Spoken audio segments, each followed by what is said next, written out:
It was a chilly October night, the kind where the wind whispers secrets and the moon hangs low, casting an eerie glow over the world. I found myself at a dimly lit bus station, waiting for the last bus home after a long shift at work. The clock on the wall ticked slowly, and the only other person around was a man slumped on a bench across from me. He was older, dressed in a worn jacket, and had an unkempt beard that hid most of his face. At first, I tried to ignore him, focusing instead on my phone and the occasional flickering of the fluorescent lights above. But something about him sent a chill down my spine. It wasn't just his appearance. It was the way he seemed to watch me without looking directly at me, his gaze lingering in my peripheral vision. As I checked the time again, I noticed the bus was running late. I glanced up, and our eyes met for a brief moment. There was a coldness in his stare that made my heart race. He smiled slightly, but it didn't reach his eyes. I quickly looked away, pretending to scroll through my phone, but my mind was racing. Minutes stretched into what felt like hours. The wind howled outside, rattling the metal benches. I could hear the distant sound of leaves crunching, but the bus still hadn't arrived. The man shifted on the bench, and I could see him now, leaning forward slightly, his elbows resting on his knees, still watching me. I felt a knot tightening in my stomach. I stood up, thinking I might find a more well-lit spot or maybe even call a friend to keep my mind off things. As I turned to leave, I heard him speak, his voice low and gravelly. "You waiting for someone?" I hesitated, feeling the weight of his gaze on me.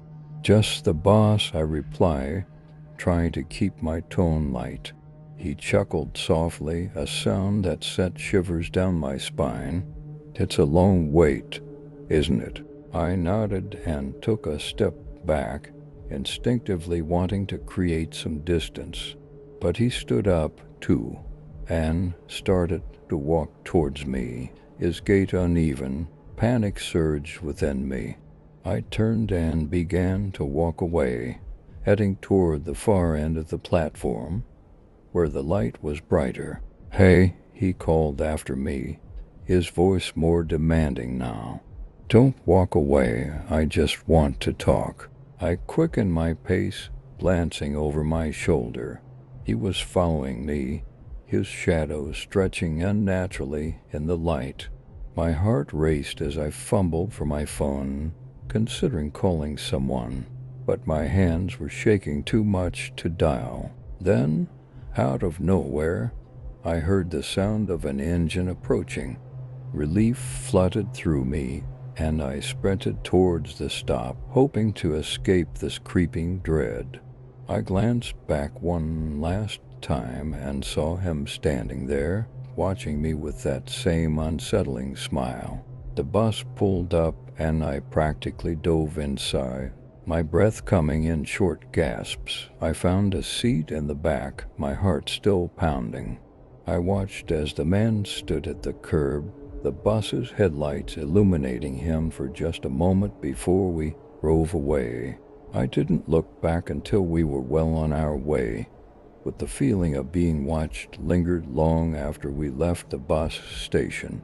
I never took that late shift again, and to this day I still wonder what might have happened if that bus hadn't arrived in time.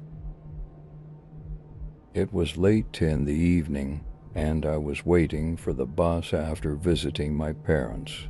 The bus station was mostly deserted, the dim lights casting long shadows across the pavement. I felt a sense of unease creeping in, but I brushed it off as the fatigue from the day. As I waited, I noticed a man standing a few benches away. He was dressed in a dark hoodie and jeans, his face mostly hidden in the shadows. I tried to ignore him, but every time I glanced up, I caught him watching me. I told myself I was being paranoid. After all, it was a public place. Minutes turned into what felt like an eternity. The man shifted slightly, and I could see him more clearly now. He was middle-aged man, with a pale face and a gaze that felt unsettling. I couldn't shake the feeling that he was waiting for me. When my bus finally arrived, I felt a mix of relief and anxiety. I boarded quickly, choosing a seat toward the back. I looked out the window, hoping the man wouldn't follow me. But when I glanced back, I saw him standing at the curb, staring at me as the bus pulled away. My heart raced. The bus ride felt endless. I tried to calm myself, convincing myself that I was being ridiculous.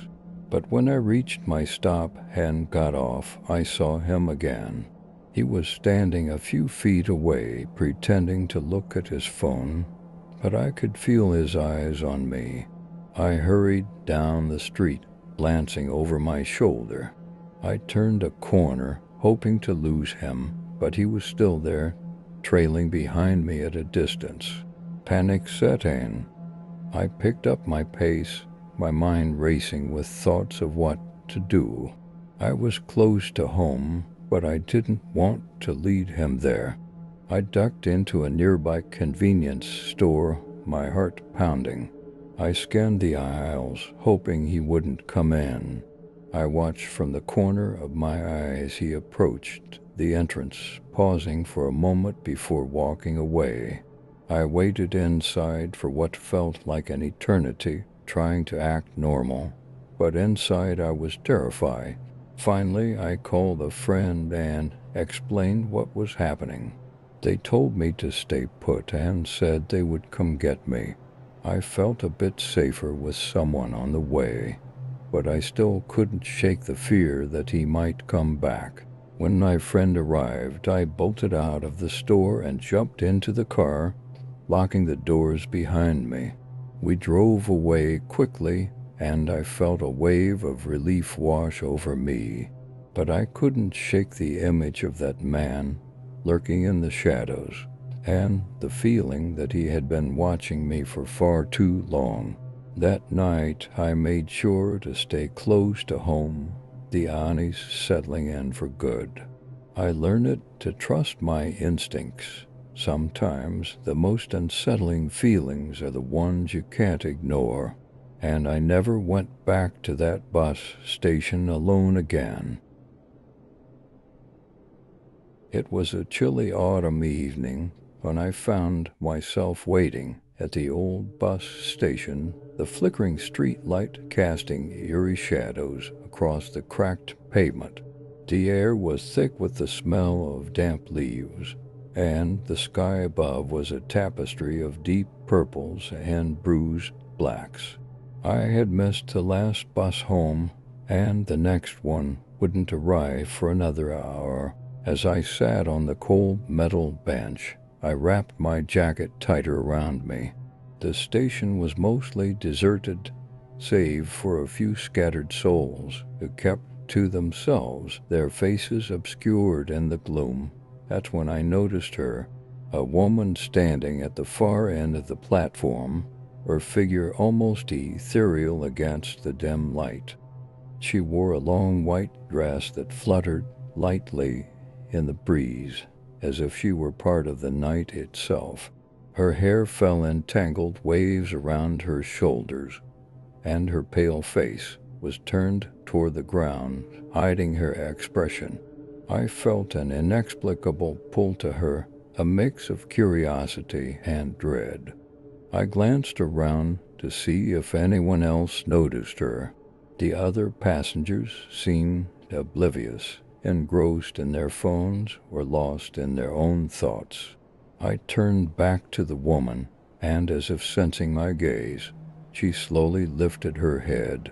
Our eyes met, and I felt a chill crawl down my spine.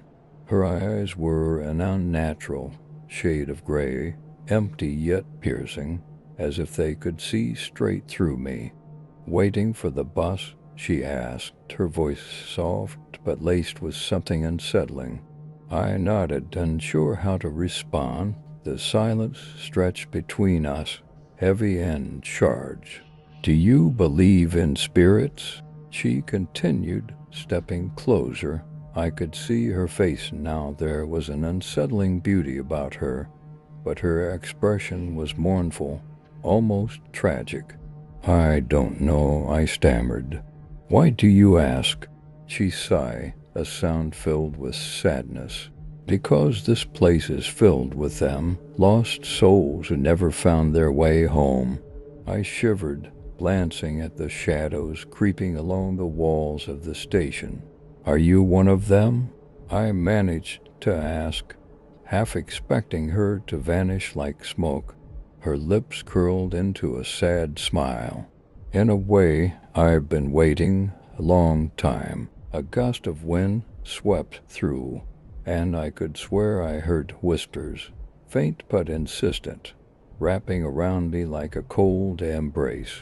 The bus station felt suddenly alive with a presence I couldn't see, a multitude of eyes watching from the darkness. What do you want? I asked, my voice barely above a whisper. Why are you here? I'm waiting for someone, she replied, her gaze drifting back to the empty road. Someone who never arrived. Her voice trembled, and I felt a pang of sympathy mixed with an overwhelming urge to run. As she spoke, the air grew thicker, and I could see the shadows lengthening, reaching out as if trying to grasp her. My heart raced. I was painfully aware of how alone we were. The other passengers hadn't noticed the strange exchange, still lost in their own worlds. What if they never come? I asked, my mind racing with the implications. Then I'll wait forever, she said, her tone hauntingly calm. And maybe, if you stay long enough, you'll understand what it means to be truly lost. A chill ran through me, and I instinctively stepped back. Suddenly, the lights flickered violently, plunging us into darkness for a heartbeat before they returned. The woman was now inches from me, her face inches away, the sorrow in her eyes palpable. Please, I said, desperate now. I have to go. The bus, it will be here soon. She didn't move, didn't blink. You think you can leave? Her voice dropped to a whisper, each word dripping with an otherworldly echo. We are all waiting for something, whether we know it or not. I turned to flee, my heart pounding in my chest. As I ran toward the station entrance, I dared a glance back. The woman stood there, unmoving, but now her white dress billowed as if caught in an unseen wind. The shadows around her writhed and danced, creating a whirlpool of darkness. I burst out of the station into the night, my breath coming in ragged gasps. I didn't stop running until I reached the streetlights, the warmth of their glow banishing the chill. I looked back one last time, but the bus station was just that, a forsaken building, silent and empty. I never did catch that bus, but I learned something that night. Some waits are never meant to end.